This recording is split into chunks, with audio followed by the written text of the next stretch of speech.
منع فرمایا ہے ان تمام امور سے بچ جانا، اور جن باتوں کا رب کائنات نے حکم دیا ہے ان تمام باتوں کو اپنا لینا، یہی تقویٰ ہے، یہی پر پرہیزگاری۔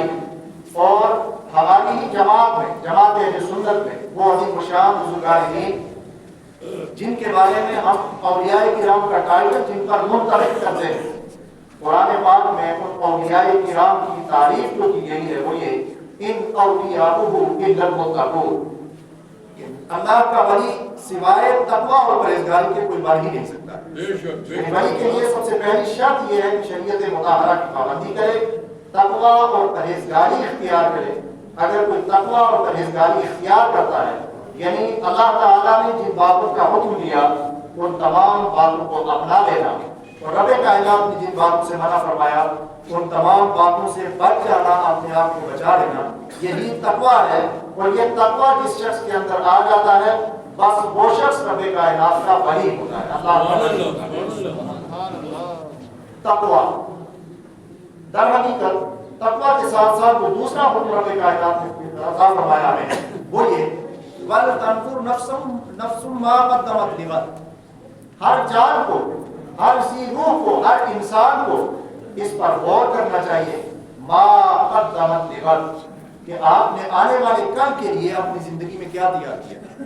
ما قدمت لغد وَلْتَنْظُرْ نَفْسٌ مَا قدمت لغد، ہر جان کو غور کرنا چاہیے، ہر انسان کو اس پر غور و فکر کرنی چاہیے کہ میں نے کل قیامت کے دن کے لیے کیا تیار کیا ہے۔ تو گویا کہ دو باتیں ہیں، ایک تو یہ کہ منہیات سے بچ جانا، معمولات پر عمل کرنا، یہ ہوگی ایک بات، اللہ کے حکم کو مان لینا، جن چیزوں سے اللہ نے منع کیا ان سے بچ جانا، اس کے یہ آ گیا اتقوا اللہ کے تحت۔ اور دوسری بات وَلْتَنْظُرْ نَفْسٌ مَا قَدَّمَتْ لِغَدٍ، پھر ہر شام یہ غور کرنا چاہیے کہ آج صبح سے لے کر شام تک جتنے بھی میں نے کام کیے، دنیا کے لیے تو میں نے بہت کچھ کیا ہے، اپنے بچوں کے لیے کمایا ہے، لیکن آخرت کے لیے میں نے کیا کیا ہے۔ قرآن یہ مطالبہ کرتا ہے کہ وَلْتَنْظُرْ، اس پر غور و فکر کرنا چاہیے، اسی کو محاسبہ نفس کہا جاتا ہے۔ اللہ کے حبیب علیہ الصلوۃ والسلام ارشاد فرماتے ہیں، حضور علیہ الصلوۃ والسلام کی حدیث ہے اور بے شمار محدثین کرام نے اپنی مشہور کتابوں میں سے نقل فرمایا۔ حضور علیہ الصلوۃ والسلام ارشاد فرماتے ہیں الکیس من دان نفسہ، کہ تم میں عقل مند وہ شخص ہے من دان نفسہ، جس نے اپنے نفس کو سیطل کیا، جس نے اپنے نفس پر کنٹرول کیا، جس نے اپنے نفس کے بارے میں غور و فکر کیا۔ حضور علیہ الصلوۃ والسلام فرماتے ہیں وہ شخص تم میں عقل مند ہے۔ اور احمق اور بے وقوف کی تعریف بھی حضور علیہ الصلوۃ والسلام نے فرمائی، وَالْأَحْمَقُ مَا أَتْبَعَ نَفْسَهُ هَوَاهَا، کہ وہ شخص جو اپنے خواہش نفس کو پورا کرنے کے پیچھے لگا رہتا ہے وہ انسان عقل مند نہیں ہے بلکہ بے وقوف ہے۔ ایک دوسری حدیث پاک میں اللہ کے حبیب علیہ الصلوۃ والسلام ارشاد فرماتے ہیں حاسبوا انفسکم قبل ان تحاسبوا، کہ تم اپنے نفس کا خود محاسبہ کرو اس سے پہلے کہ تمہارا محاسبہ کیا جائے۔ یعنی کل قیامت کے دن ہر انسان خدا کی بارگاہ میں پیش ہوگا اور دنیا میں جو کچھ کیا وہ اپنے اس پورے کے پورے کا محاسبہ کیا جائے گا، اور پوری وہ کتاب انسان کے سامنے رکھی جائے گی اور کہا جائے گا اقرأ کتابک کفیٰ بنفسک اليوم علیک حسیبا، دنیا میں جو کچھ کر کے آیا ہے یہ کتاب یہ سامنے ہے، اس کو پڑھ اور اپنے بارے میں خود فیصلہ کر کہ تجھے جنت میں جانا ہے یا جہنم میں جانا ہے۔ تو حضور فرماتے ہیں کہ اس محاسبہ سے پہلے دنیا میں آپ اپنے اندر محاسبے کی عادت ڈالیں۔ حاسبوا انفسکم، اپنے نفس کا خود محاسبہ کریں، اپنے نفس کا خود جائزہ لیں، اپنے نفس کے بارے میں خود غور و فکر کریں کہ میں کون سا نیک عمل کر رہا ہوں اور کون سا برا عمل کر رہا ہوں۔ اب نیک اور برے عمل کی تعریف بھی اللہ کے حبیب علیہ الصلوۃ والسلام نے کی۔ حضور علیہ الصلوۃ والسلام فرماتے ہیں کہ ہر وہ کام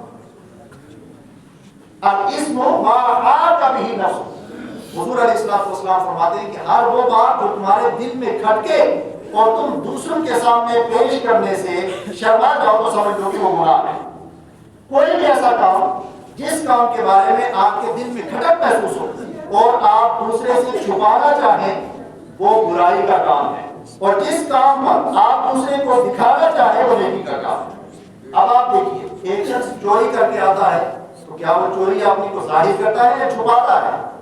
اور اگر ایک شخص نماز پڑھ کے آتا ہے، ٹھیک اچھی بات ہے کہ آپ چھپ کر نماز پڑھیں، لیکن ہر انسان کے دل میں خواہش بھی ہوتی ہے کہ میں نماز پڑھتا ہوں تو کوئی شخص مجھے بے نمازی ہونے کا تانا نہ دے، اس لیے مجھے چند لوگ دیکھ لیں۔ اور یہ بہتر بھی ہے، بلکہ صدقات واجبہ کے بارے میں احادیث مبارکہ میں آتا ہے زکوٰۃ وغیرہ لوگوں کو سامنے کر کے دینا چاہیے۔ ایک تو یہ تاکہ آپ کو زکوٰۃ نہ دینے کا تانا نہ ملے، اور دوسرے تاکہ آپ کو دیکھ کر دوسرے لوگ بھی زکوٰۃ دیں۔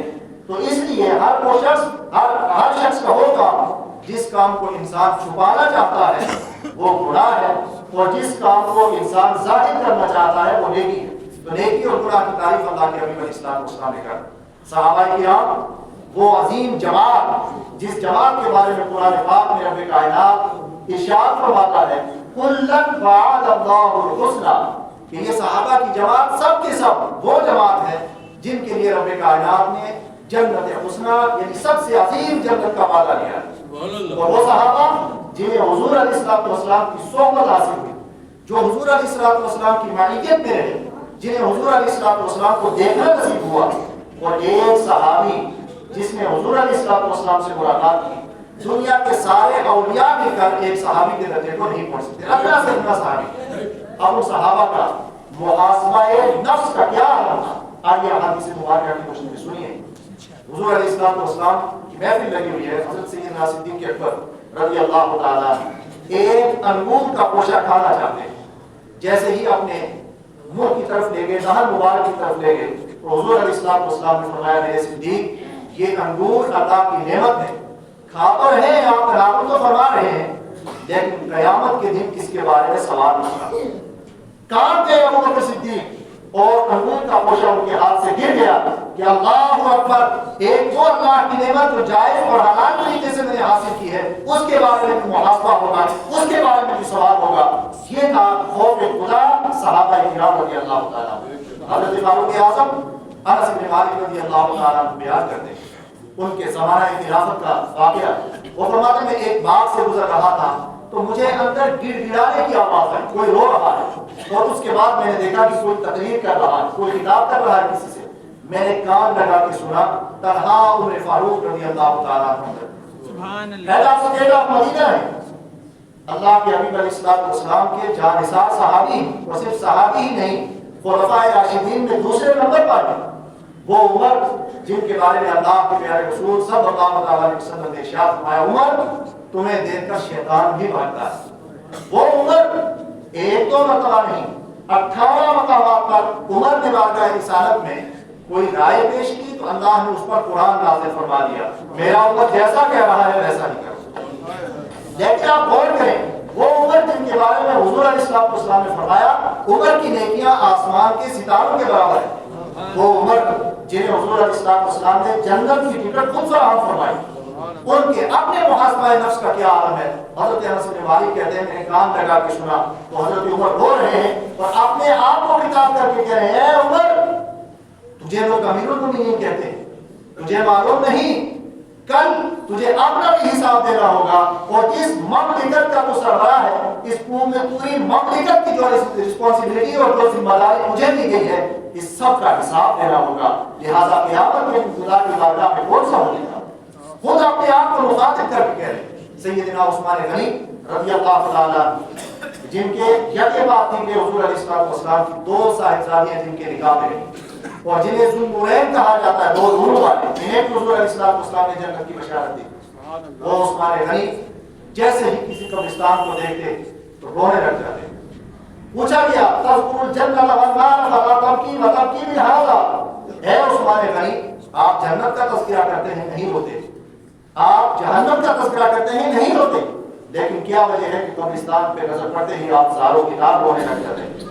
تو ارشاد فرمایا سمعت رسول اللہ صلی اللہ علیہ وسلم یقول ان القبر افضل منزل من منازل الاخرہ فان نجا منه فما بعده ایسر منه وان لم ینج منه فما بعده اشد منه، کہ میں نے اپنے کانوں سے سنا کہ حضور علیہ السلام فرماتے تھے کہ قبر آخرت کی منزلوں میں سب سے پہلی منزل ہے، اور قبر میں جو بندہ نجات پا گیا تو آخرت کی ساری منزلیں آسان ہو جائیں گی۔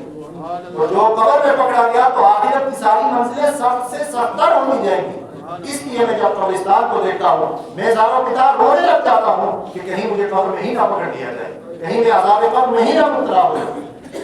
حضرت علی کرم اللہ وجہ کریم جن کی شجاعت کا, جن کی صداقت کا, جن کی عدالت کا انکار ہی نہیں کیا جا سکتا ہے, جنہیں حضور علیہ السلام باب العلم کہتے ہیں, اور حضرت فاطمہ الزہرا رضی اللہ تعالیٰ عنہا جنہیں حضور علیہ السلام نے اپنے جگر کا ٹکڑا کہا ہے, وہ ان کی زوجیت میں رہی ہے. اور ایسے کیسے زوجیت میں نہیں, جب تک فاطمہ ان کی نکاح میں رہی تب تک حضرت علی کے لیے دوسرا نکاح کرنا جائز نہیں تھا. ان شانوں کے بعد حضرت علی کرم اللہ وجہ کریم انہیں بھی حضور علیہ السلام نے جنت کی بشارت دی تھی. لیکن روایات میں آتا ہے کہ ایک دن اپنی داڑھی پکڑ کر مولا کائنات رو رہے ہیں اور کہہ رہے ہیں علی تم سے یہ ریت کے ذرے بہتر ہیں, اس لیے کہ ان ریت کے ذروں سے سوال نہیں ہوگا, محاسبہ نہیں ہوگا, اور تم سے محاسبہ ہوگا. یہ عالم ہے صحابہ کرام کا, محاسبہ نفس کا. اس لیے تقویٰ اور محاسبہ نفس, اپنے نفس کا محاسبہ کرنا بہت آسان ہے. عشاء کی نماز کے بعد تھوڑی دیر تک آپ جھانک لیجیے آنکھیں بند کر کے, اپنے اندر کی اس کتاب کو پڑھیے جو کتاب دن بھر آپ نے مرتب کی ہے. صبح اٹھے تھے, فجر کی نماز پڑھی تھی یا نہیں پڑھی تھی, ظہر کی نماز پڑھی تھی یا نہیں پڑھی تھی, عصر کی نماز پڑھی ہے یا نہیں پڑھی ہے, مغرب کی نماز پڑھی ہے یا نہیں پڑھی ہے, عشاء کی نماز پڑھی ہے یا نہیں پڑھی. یہ حقوق اللہ میں آپ محاسبہ نفس ہر روز بعد نماز عشاء کر سکتے ہیں. حقوق العباد میں دیکھ لیجیے, آپ کے بیوی بچوں کا آپ پر حق, آپ کے ماں باپ کا آپ پر حق, آپ کے پڑوسیوں کا آپ پر حق, آپ کے رشتہ داروں کا آپ پر حق. ان تمام حقوق میں دیکھ لیجیے کوئی بلا وجہ شرعی ناراض تو نہیں ہوا, ماں باپ ناراض تو نہیں ہے, بیوی بچے ناراض تو نہیں ہے, کسی کے حقوق کی حق تلفی تو نہیں کی ہے. اگر یہ ہے تو اسے پہلے معاف کروائیے یا وہ حق ادا کیجیے, اس کے بعد سوئیے. یہی ہے محاسبہ نفس. اتنا آسان طریقہ ہے محاسبہ نفس کا. اگر آپ محاسبہ نفس کر لیتے ہیں اور اللہ کے خوف سے ڈر جاتے ہیں تو قیامت کے دن نجات مل جائے گی.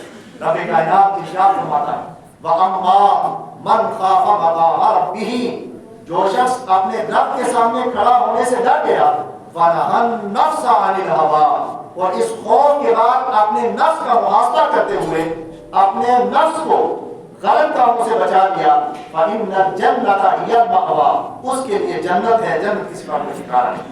اور اگر خوف خدا نہ ہو تو انسان کے لیے جہنم ہے. مجھے یاد آ رہا ہے حضرت ابو ہریرہ رضی اللہ تعالیٰ عنہ روایت کرتے ہیں, بخاری کی روایت ہے, اللہ کے حبیب علیہ الصلوۃ والسلام ارشاد فرماتے ہیں ایک شخص بنی اسرائیل میں اگلے زمانے میں ایک شخص تھا, صحیح بخاری میں روایت کیا ہے, اگلے زمانے میں ایک شخص تھا, حضور فرماتے ہیں کان یسرف علی نفسہ, وہ اپنے نفس پر ظلم کرتا تھا, گناہوں میں مبتلا رہتا تھا. لیکن جب اس کی موت کا وقت آیا, اب اس نے خیال کیا موت کا وقت آیا, تو فقال علی بنی, اپنے بیٹوں کو بلا کر کہا اے میرے بیٹو اذا مت فاحرقونی ثم اسحقونی ثم ذرونی, 3 الفاظ ہیں. بات سمجھ میں آ گئی آپ کو؟ جب موت کا وقت آیا تو اس شخص نے کہا اے میرے بیٹو جب میں مر جاؤں تو مجھے دفن مت کرنا بلکہ مجھے جلا دینا, احرقونی, مجھے جلا دینا, ثم اسحقونی, اور پھر جلانا ایسے تھوڑا بہت نہیں جلانا, میری راکھ بنا دینا, یعنی ہڈیاں بھی جلا کر راکھ بن جائے. ثم ذرونی فی الریح, پھر وہ ذرے جو خاک بن جائے گی میری, اس کو ریت کو ہوا میں اڑا دینا. بیٹوں نے پوچھا کیا وجہ ہے, کیوں آپ یہ کہہ رہے ہیں, جبکہ ان کی شریعت میں بھی دفنانا تھا, ہم آپ کو دفن کریں گے. فرمایا کہ نہیں, میں نے اپنے گناہوں پر غور کیا ہے, رب کائنات سے ڈر لگا ہے. لئن قدر اللہ علیہ لیعذبنی عذابا ما عذبہ احدا, اگر اللہ نے مجھے پکڑ لیا تو مجھے اتنی سزا دے گا, مجھے اتنا عذاب دے گا, ما عذبہ احدا, کہ آج تک کسی کو اتنا عذاب نہیں ملا. اب بات سمجھ میں آ رہی ہے؟ کہا کہ اگر اللہ نے مجھے پکڑ لیا تو اتنا عذاب دے گا کہ اتنا عذاب آج تک کسی کو نہیں. لہذا تم مجھے دفن مت کرنا, جلا کر میری خاک کو ہوا میں اڑا دے. بخوریہ اس کے ساتھ ویسا ہی کیا گیا جیسا اس نے کہا تھا. اس کے جنازے کو جلایا گیا, خاک بنا کر اڑا دیا زکات. سبحان اللہ, اللہ تعالیٰ کتنا قادر مطلق ہے رب کائنات. رب کائنات میں جب اس کی خاک اڑ گئی تو نبی کریم علیہ السلام ارشاد فرماتے فامر اللہ الارض, تو اب اللہ نے زمین کو حکم دیا کیا حکم دیا؟ اجمعی ذراتی، اے زمین اس کی خاک کے ذرات کو جمع کر. وہ زمین نے جمع کر لیا. فقام، تو وہ ایک انسان بن کر کھڑا ہوا. رب کائنات نے پوچھا دیکھا میری قدرت کتنی ہے؟ میں اس پر قادر ہوں کہ ذرات کو اڑا دیا جائے تب بھی میں جمع کر سکتا ہوں. اب بتا کہ تو نے ایسا کیوں کیا؟ تو نے ایسا کیوں کیا؟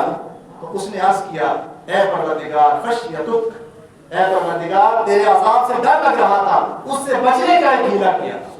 بس عذاب کی ڈر کی بات سننا تھا، رب کائنات نے اسے بخش دیا اور جنت عطا. نعرہ تکبیر، نعرہ رسالت، سلام عالمگیر. تو خشیت خداوندی اتنی عظیم چیز ہے، اللہ کا خوف اتنا عظیم ہے. اور نبی کریم علیہ الصلوۃ والسلام ارشاد، اللہ کا خوف اور اللہ کے سامنے توبہ کرنا اس کی ایک کیفیت ہوتی ہے. کیفیت کیا ہے؟ اور یہ مذہب اسلام کا بہت بڑا احسان ہے امت مسلمہ پر، ہم سب پر، کہ ہمیں اپنے گناہ کو کسی کے سامنے ظاہر کرنے کی اجازت نہیں دی. اور دوسرے کا گناہ جب سامنے آ جائے تو اس پر بھی پردہ پوشی کا حکم ہے. تو ہمیں اپنا گناہ کسی مولوی کے سامنے، کسی پیر کے سامنے ظاہر کرنے کی اجازت نہیں ہے. ہاں یہ آپ کہہ سکتے ہیں پیر صاحب سے کہ آپ دعا کریں کہ اللہ میرے گناہوں کو بخش دے، لیکن اپنا گناہ ظاہر کرنے کی اجازت نہیں. اب گناہ کس کے سامنے ظاہر کرنا ہے؟ جب ساری دنیا سو جائے تو اس وقت مصلی بچھا کر خدا کی بارگاہ میں سر بسجود ہو جائے آپ اور رب کائنات کی بارگاہ میں عرض کریں کہ اے پروردگار، حسب معمول اپنے اسی جان مسیح کے لیے توجہ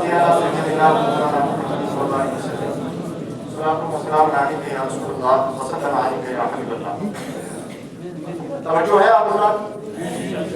اللہ تعالیٰ کا خوف میں عرض کر رہا تھا کہ کرنا کیا ہے. حضور علیہ الصلوۃ والسلام نے تعلیم دی ہے، ما من عبد مؤمن یخرج من عینیہ دموع وان کان مثل رأس الذباب ثم یصیب من حر وجهه شیئا الا حرمه اللہ علی النار. حضور علیہ الصلوۃ والسلام فرماتے ہیں کہ جب سب سو جائیں اس وقت آپ اپنا مصلی بچھا کر خدا کی بارگاہ میں سر بسجود ہو جائیں. زندگی بھر کے گناہ اعتراف کر لے گناہوں کا، اے پروردگار، اے مولا، دنیا والوں سے بچ کر ان کی نگاہوں سے اوجھل ہو کر گناہ کیا تھا، لیکن تیری ذات وہاں بھی دیکھ رہی. آج رجوع کر رہا ہوں، توبہ کر رہا ہوں، سب سو رہے ہیں، کوئی نہیں دیکھ رہا. اے پروردگار تو اب بھی دیکھ رہا ہے، مولا مجھے معاف فرما دے. آقا فرماتے ہیں کہ رب کائنات کے ساتھ اس سرگوشی کی عالم میں اگر آنکھ کا گنہگار کی آنکھ کا ایک آنسو نکل جائے، وَإِن كَانَ مِثْلَ رَأْسِ الذُّبَابِ، چاہے وہ مکھی کے سر کی برابر ہو، ثُمَّ يُصِيبُ مِنْ حُرِّ وَجْهِهِ شَيْئًا إِلَّا حَرَّمَهُ اللَّهُ عَلَى النَّارِ. آقا فرماتے ہیں کہ جب وہ آنسو نکلتا ہے تو یہ ایک آنسو اتنا طاقتور ہوتا ہے کہ جہنم کی آگ کو سرد کر دیتا ہے.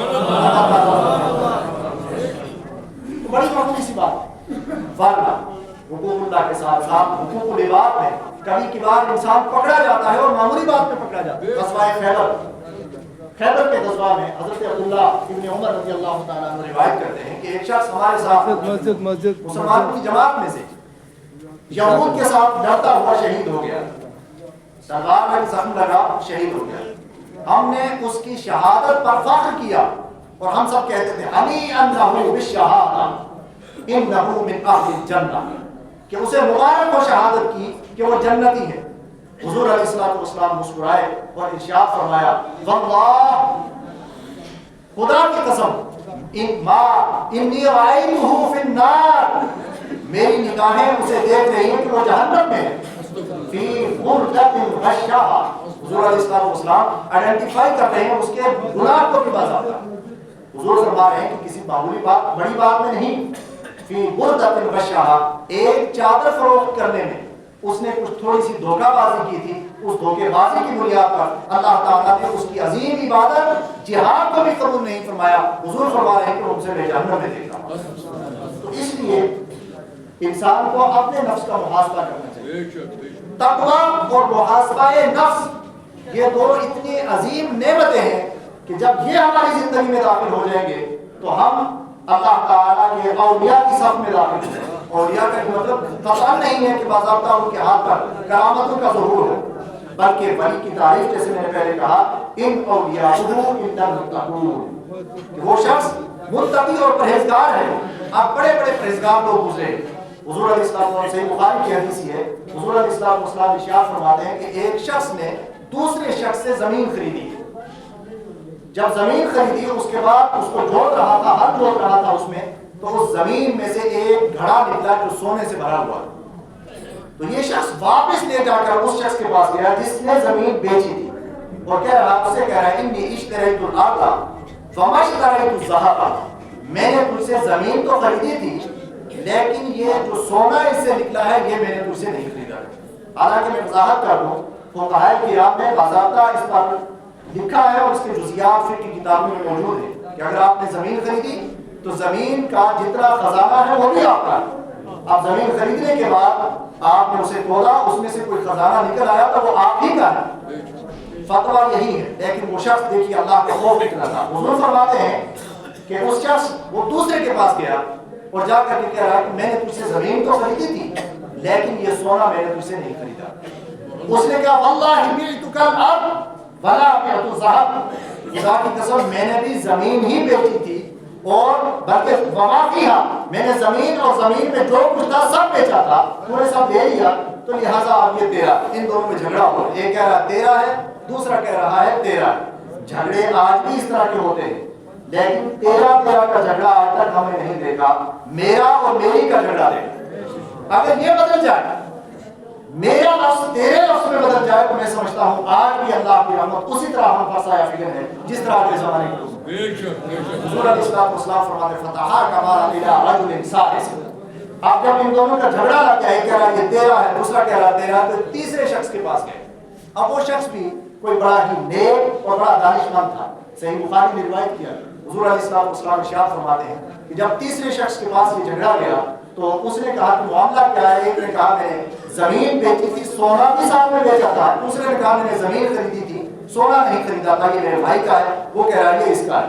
تو انہوں نے کہا کہ میں آپ کے درمیان فیصلہ کرتا ہوں، الکما ولد، تمہاری اولاد ہے یا نہیں؟ قال احدهما لي وليدة وقال الاخر لي غلام، ایک نے کہا کہ میرا بچہ ہے اور دوسرے نے کہا کہ میری لڑکی ہے۔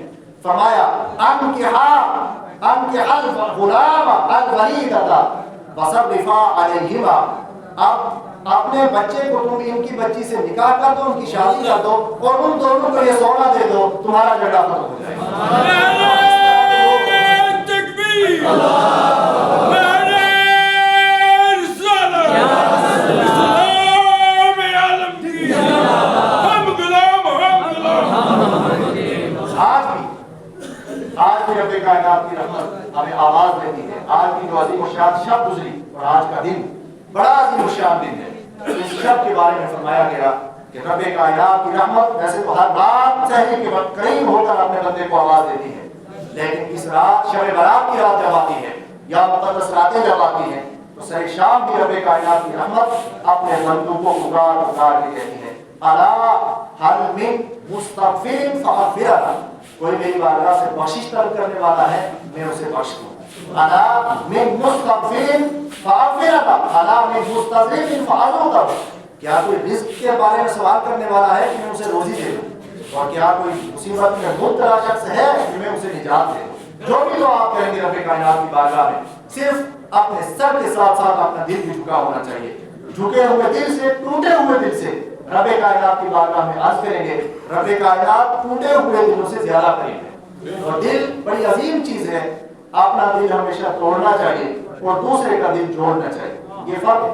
ہمیشہ اپنا دل توڑنا چاہیے اس لیے کہ جب دل ٹوٹتا ہے تو اس کی قیمت بڑھ جاتی ہے۔ تو بچا بچا کے ناراضی سے تیرا آئینہ وہ آئینہ ہے کہ شکستہ ہو تو عزیز تر ہے نگاہ آئینہ ساز میں، یہ ٹوٹا ہوا دل آئینہ شیشہ ٹوٹتا ہے تو بے قیمت ہو جاتا ہے، لیکن جب دل ٹوٹتا ہے تو رب کائنات کی بارگاہ میں اس کی قیمت بڑھ جاتی ہے۔ آپ بڑی ہوئی قیمت والا دل اگر آپ کا اپنا دل ٹوٹتا ہے تو رب کی رحمت آپ کے دل کے قریب ہوگی، جو مانگیں گے رب کائنات عطا فرمائے گا، اور جب دوسرے کا دل توڑیں گے تو اس کا ٹوٹا ہوا دل رب کی رحمت کے قریب ہو جائے گا، آپ اس کے دل سے بھی جو آہ نکلے گی تو خدا بندے قدوس کی بارگاہ میں قبول ہو جائے گی آپ کے خلاف۔